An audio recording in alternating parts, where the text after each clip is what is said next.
Ciao, Enzo. Nice to see you in here as well. All right, guys, let's see. So we have lovers coming in for you guys. This could be about a relationship, okay?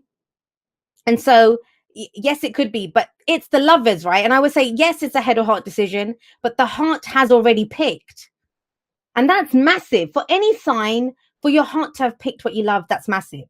For a sign like Leo, that's even bigger because you guys live from your heart. You guys rule the heart. That's been your lesson to everyone with the North Node in your sign. What do you love? Are you going to live from the heart? Do you love what you do? Do you do what you love? So with the lovers coming in as an underlying energy, for some of you, it's going to be, it doesn't have to just be a relationship. It is going to be for a lot of you, but it's what do you love? Because your heart's picked. Your heart's already picked what you love. But what are you doing? Is your head on board yet? Are you waiting for is your head trying to talk you out of it? That's the only decision. Is your head going to join what your heart has already decided? I always say there's a whole team inside of us, right? And that internal team, it's every different aspect, the practical self, the sexual self, the romantic self, the everything, all of them. They're all inside of you. And some of the team members have said, hey, this is what we love. Let's go for it. And it's now trying to get the rest of the team on board. And it's interesting that that's coming up because we have the 5 of Wands at the heart of your reading. This is internal conflict. This is struggle. 5s, agents of chaos. It feels very intense when we're going through it. Now, for some of you, I will say this, if whatever it is that you love, it feels like you have to compete for it. Because this can be healthy competition, in the workplace or business. It doesn't have to always be something very difficult. Even if it's other people that we're if it's not competition, this can be, where loved ones are telling us, oh, you don't want to do that. You don't want to do this. They're doing it out of love. But it's none of their business. So we have to tell them with the 5 of Wands that, hey, I'm good on this. I've got this. Don't worry. But it is struggle. It can be petty squabbles. It can be arguments. I kind of feel more with the lovers coming up here, with that head or heart kind of opposing each other. What are we going to do? This is internal conflict, especially with the advice being justice, but I'm jumping ahead there. We have Gemini energy. We have Libra energy. We have Aquarius. So you have all the air sign energy here. Some of you are dealing with air signs or it's that whole kind of Libra season thing that's been going on. All right, guys. So why is there? It makes sense. It makes sense that there's this conflict to go for what you want. Why? Because we have the 10 of Swords as the past energy. Now, traditional, and that's so many signs got this. I can't even repeat which one's got it. Everyone seemed to have got this one today. This is traditionally where the guy is left in the dirt with 10 swords in his back, right? It's overkill. Here we see what the 10 of Swords truly is. It's the aftermath. It's happened. Whatever happened, it's already happened. And it's for you, it's happened even more because it's in the past for you already. But even if this was in the present, I would say to you, look, the worst has already happened. You might be, a lot of you are left at rock bottom with the 10 of Swords coming up. Kind of feel like Leo got something like this last week as well. But, with the 10 of Swords coming up, have a look. Say this all the time. He's got his hands clasped behind his back, surrounded by these swords, which are the memories, right? The nightmare. This is what happened. This is what took place. But they're actually cut free. They're hanging down. So he can put his hands in front of him. He's free to go. He's free to move on. And that's the point of the 10 of Swords. So because it's coming up in your past, this is you getting over something. Now, when we've gotten over something, we're over it, right? Until something comes in that makes us feel vulnerable again, that calls to our heart again, because that always makes us feel vulnerable. Love is, there's nothing difficult about being in love. Bear with me. I know you guys are thinking, what? When you love something, it's the most natural thing in the world because you are love. You can't help that emotion. Have you ever tried not loving something? Like you just love it. It comes from you. But it's everything else that we attach to it. The vulnerability. What if our love's not returned? What if they don't feel the same way about me? What if I get hurt again if I go for this? What if I'm betrayed? Because this can be betrayal and deception. And so you've got this. On the one hand, you've got this awful past. I'm not trying to sugarcoat it, downplay. This is awful. On the one hand, you've got this. On the other hand, you've got this prospect of going for something that you love. Now, it doesn't have to be a physical thing. It might be the idea of, I'm going to go for a new job. I'm going to go for a new partner. I'm going to go try something new. But in the middle is this, the struggle, the conflict. So you're being torn in two different directions here. Why is that? Look at what we have in the present. We have the Wheel of Fortune, the wheel in this deck. And this is opportunities that come. This can be where fate steps in. Oh my God, you know, view, it's going to be like, this is a completely, you know, you can't make this shit moment. That's what's happening in your life. It's like, seriously? I kind of feel like some of you might have gotten over whatever you got over for about 5 minutes and something new's already come in. It's like, oh, you're good now. Okay, let's do this. So that the wheel keeps turning. Now, I will say this to you. And if you've, those of you that have been with me for all the videos, you know I haven't said this to anyone else, not really. When the Wheel of Fortune comes up, it can be a second chance at something that you love. Now, whether that is a new relationship, but it's a second chance at you falling in love with someone, right?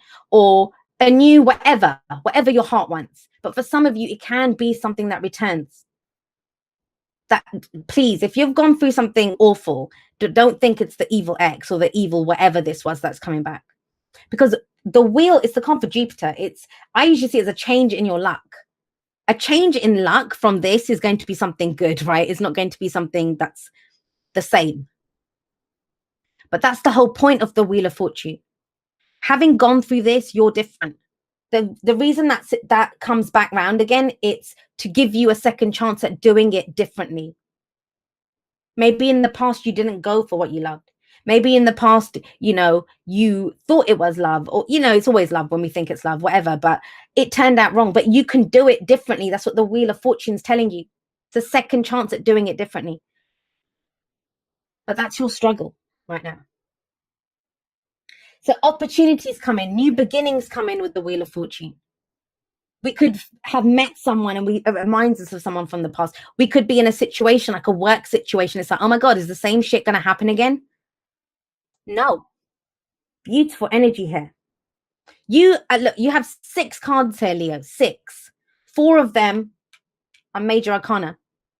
Major arcana. The only 2 that are minor, let me tell you the difference. Major arcana is energy that happens to us, the opportunities that come in for us. Yes, we still have free will. We still have choices on how we deal with that energy. Minor arcana is more the energy that we put out. What are we doing? What are we initiating? How do we want to do this? Well, one of them's in the past. So you did whatever you did to get over this. Now, what's coming from this conflict? But this is, for some of you, this is an amazing connection. And this is why I don't answer questions. When people say to me, how does so-and-so feel about me? How does he feel about me? How does she feel about me? Because sometimes you can feel love for something. It doesn't matter if that person loves you or not. It doesn't matter. Because sometimes you can love something. This is you, Leo, coming up for you. You can love something, but you can still be afraid of how it's going to turn out. We all have fears and doubts. We've all had experiences. We all come from whatever this was. That's why we look at the past, to show us why we are where we are now. I don't know why it almost feels like this, for some of you, I don't know for who this is, but it's kind of even a reward now. It's almost like you've gone, and I don't usually believe in rewards and punishments from the universe, but it could feel like that after you've struggled so much, now this is a beautiful opportunity that's coming in for you.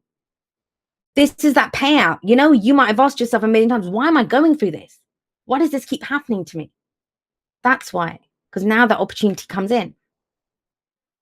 Now, if you take that opportunity, if you act on it, and we are the ones that turn fate into destiny, the Lovers tells you how to do it, to go for what you love. Go for what you love. What comes out of healing and a new beginning? We have the Star coming up here. This is the hope that comes from a new beginning. And you know what? If you're going to pit the Star against the 5 of Wands, the Star is going to win every single time.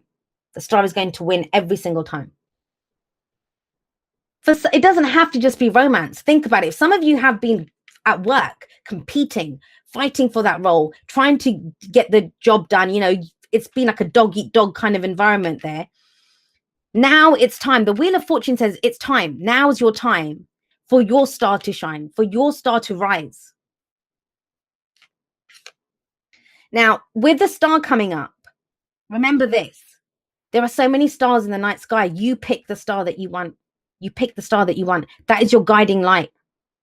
That's what gives you hope. You know there's guidance. You know where you're going.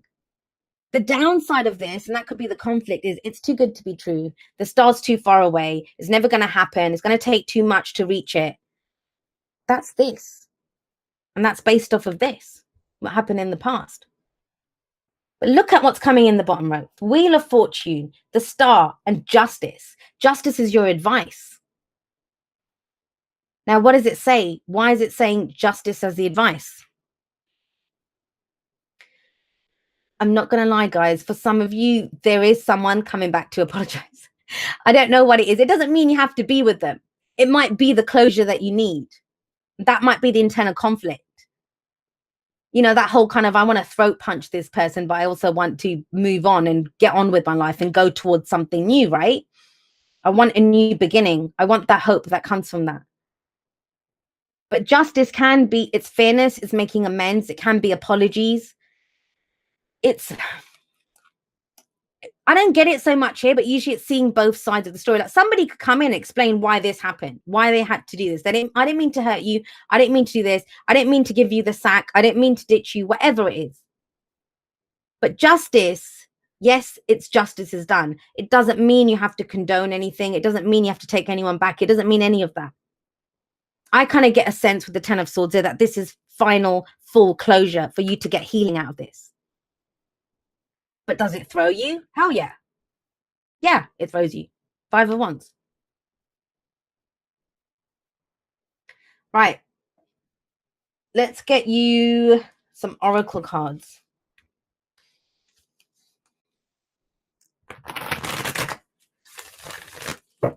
It's strong, guys. It's strong. And it's almost, it kind of, it's the Wheel of Fortune and the star. Like, these are amazing energies to come in. This is the universe has your back. None of this was in vain. That's what this energy is. All right. So Libra energy is clarified by Aries energy. The Emperor. Taking control of a situation. That's what's kind of needed here. I mean, this is not control. This is lack of control, right? If you're having to compete, if you're having internal struggle, it's getting control over that internal struggle. But the Emperor is telling you one of two things when he comes up. He's either telling you you cannot be, and I'm not really getting stubbornness here, and I know you're a fixed sign. Taurus, Leo, Scorpio, Aquarius always have this reputation of that we're very stubborn. We're fixed, right? So we can't help it.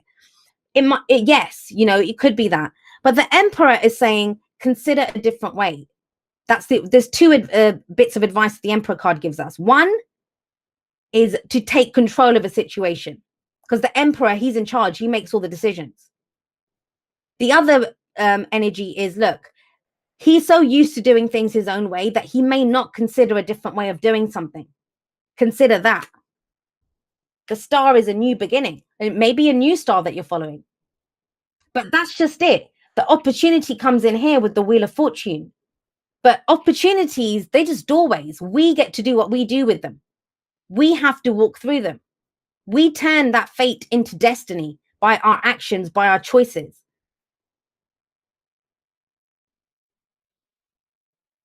So whatever this is, the scale's being balanced. I kind of get a sense, I mean, think about it. It's Libra and it's Aquarius. It's Libra and Aries. Aquarius, what the hell? So the Emperor is the I, right, for Aries. Libra is the we. It's the we. So you have to know who you are, where you're coming from, before you can share that with someone else, before it can become a we. I know who I am. I have my own identity. I have my own kind of concept of who I am. And I'm ready to share that with someone else, to see the other side, to see what the other person is, the I that comes from the other person. So very much for some people, that could be seeing someone else's side of the story. That is, again, is for your own closure, for your own new beginning, for your own healing.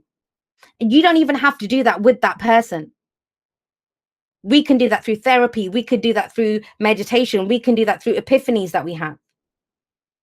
Something new could come in that looks so good. And there can be, you know, sometimes there can be conflict where we've loved someone so much or something so much, we've thought we're always going to love that thing. Then something new comes in and it throws us, because it's like, well, if I'm so attracted to this new person or this new whatever it is, then what the hell was that with the ex? I thought that was my one true love. I thought that was the thing that I wanted. So there can be that kind of conflict that's coming in here.